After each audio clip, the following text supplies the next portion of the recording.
Rasul encouraged us to care for girls, especially for girls, because in those times, in the majority of the world today, there's still this favoritism of boys above the girls. So the Prophet ﷺ, he said, whoever cares for and looks after two girls, any two girls, so your daughters, or you foster them, any two girls who you look after, let's say girls who are orphans, for example, حَتَّى تَبْلُغَا, until they reach puberty, he or she will come on the day of judgment,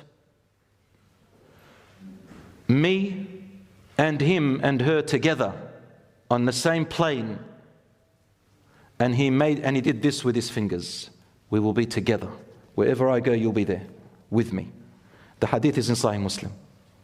So if you have daughters and you raise them on the piety and righteousness and goodness, and you protect them and provide for them and give them safety and you honor them, Rasul ﷺ will be with you.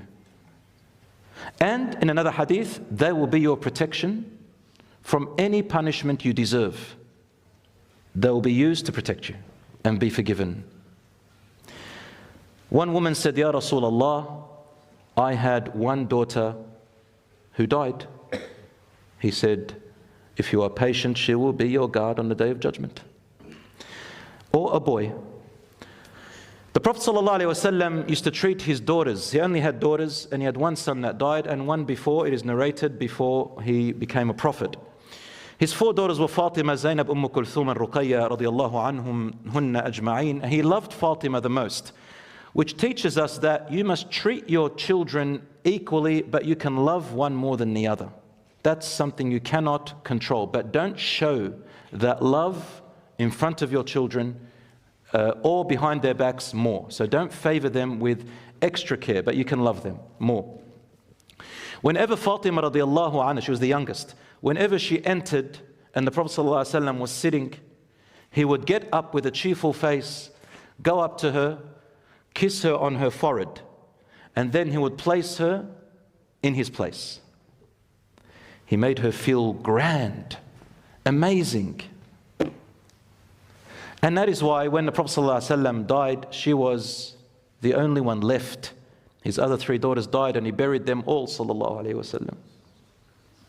He buried all his daughters and he cried for them and he went through a lot.